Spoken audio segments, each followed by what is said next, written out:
Assalamualaikum warahmatullahi wabarakatuh. Kembali lagi dengan saya Ayu Vina Fauziah, NIM 120103030 dari kelas A semester 3 jurusan Ilmu Al-Quran dan Tafsir.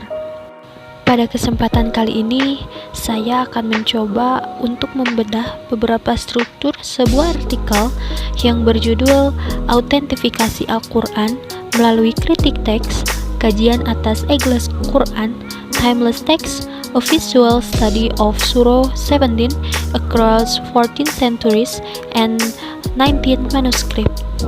Bagian kedua yaitu penulis. Artikel ini ditulis oleh dua orang penulis, yakni Aqdi Rafiq Asnawi dan Ahmad Zakif bin Ismail.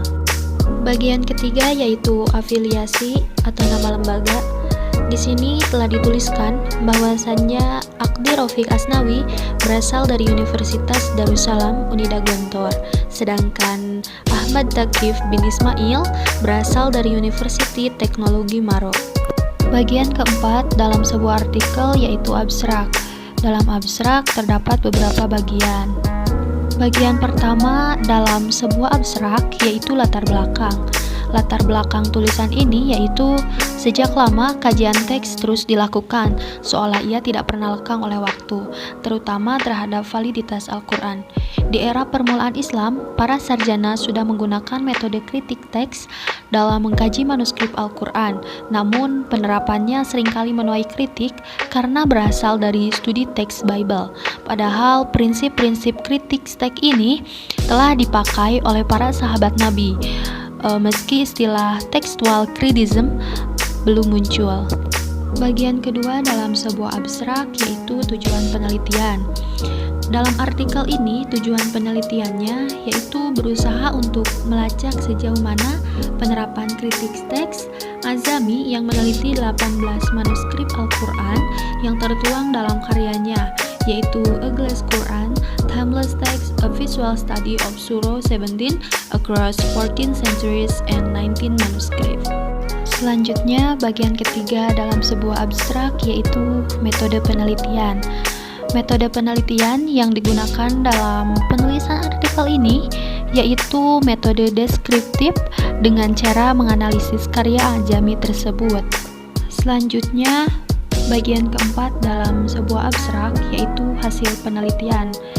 Hasil penelitian dalam artikel ini menunjukkan bahwa Azami menerapkan beberapa prinsip kritik teks seperti pencarian kesalahan teks, analisa perbandingan manuskrip, dan perbedaan dari masa ke masa.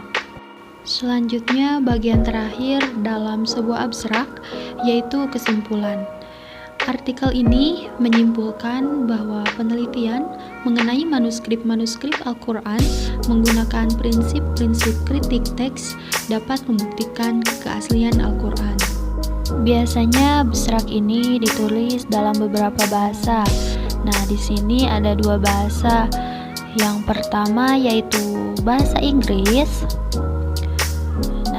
Bahasa Inggris. Dan yang selanjutnya yaitu bahasa Indonesia.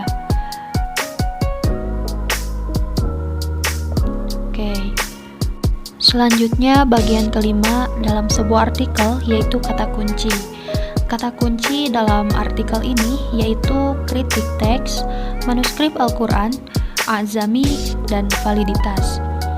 Sebaiknya kata kunci ini disusun sesuai dengan susunan alfabet. Namun kekurangannya di sini masih belum disusun sesuai dengan susunan alfabet. Bagian keenam dalam sebuah artikel yaitu pendahuluan. Dalam pendahuluan ini terdapat beberapa macam, yaitu diantaranya yang pertama latar belakang. Nah, dalam artikel ini latar belakangnya yaitu terdapat pada paragraf pertama yang dimulai dari kalangan outsider masih bertanya-tanya mengenai keaslian Al-Quran sampai dengan kenyataan ini juga akan mendorong kritik teks dalam kajian manuskrip Al-Quran dalam berkembang lebih jauh di masa depan.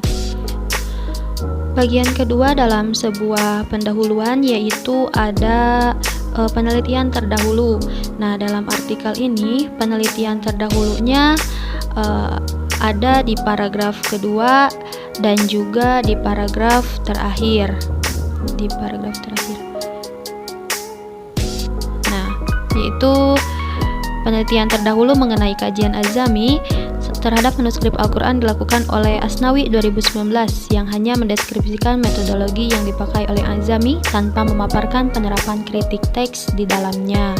Sedangkan penggunaan kritik teks dalam studi manuskrip Al-Quran telah dijelaskan oleh Asnawi 2020, Smal 2011, Armas dan Hidayat 2006, dan Beliami 2006, namun mereka belum membahas penerapannya dalam kajian Azami. Bagian ketiga dalam sebuah pendahuluan yaitu ada posisi penelitian. Nah, posisi penelitian dalam artikel ini terdapat pada paragraf ketiga, yaitu yang dimulai dari penerapan kritik teks terhadap Al-Quran telah menuai penolakan karena menghasilkan keraguan terhadap ajaran Islam, sampai dengan bahkan Mustaqim juga berpendapat bahwa kritik teks telah diimplementasikan oleh para sahabat saat proses kodifikasi Al-Quran yang dimulai pada era Abu Bakar dan berakhir pada era Utsman bin Affan. Selanjutnya bagian keempat dalam pendahuluan yaitu ada formula penelitian. Nah, formula penelitian di sini terdapat pada paragraf keempat, yaitu artikel ini hendak menguraikan apakah kritik teks juga digunakan oleh Azami dalam mengkaji manuskrip Al-Quran. Jika digunakan, bagaimana penggunaan tersebut? Karena diketahui bahwa Azami tidak pernah menyatakan bahwa ia menggunakan metode kritik teks dalam kajian manuskrip Al-Quran. Nah, itu merupakan formula penelitian. Bagian yang selanjutnya dalam sebuah pendahuluan yaitu ada metode penelitian. Nah, metode penelitian dalam artikel ini yaitu terdapat pada bagian untuk menyelesaikan permasalahan akademis tersebut, penulis menggunakan metode deskriptif analisis dan komparatif untuk menganalisis karya Azami serta membandingkannya dengan kajian-kajian yang semisalnya. Baik, mungkin cukup sekian yang dapat saya sampaikan. Terima kasih telah menyaksikan. Mohon maaf atas segala kekurangan. Billahi taufiq wal hidayah. Wassalamualaikum warahmatullahi wabarakatuh.